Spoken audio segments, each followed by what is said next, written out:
So nakikita po natin ngayon ay literal talaga na tubig, dagat sa tuktok po ng bundok. Nasa loob po ito ng kuweba at ang nakapagtataka po dito, yung mga corals niya sa ilalim ay corals dagat. At may mga namataan tayo kanina na mga crab at isda yun.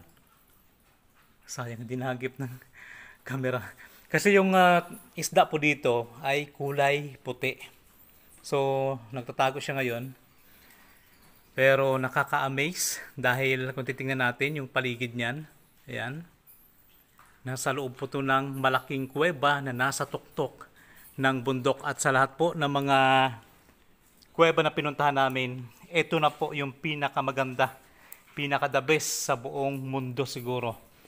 Kasi kahit ako, ngayon ko lang talaga to na-experience yung ganito. Ang dami na namin pinasukang kuweba, pero ito talaga literal na dagat sa tuktok ng bundok.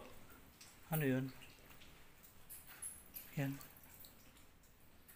Kumikinang no? Kumikinang. Bato. Bato.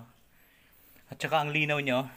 Sundan po ang kabuang video nito sa Mindoro Biners TV YouTube channel.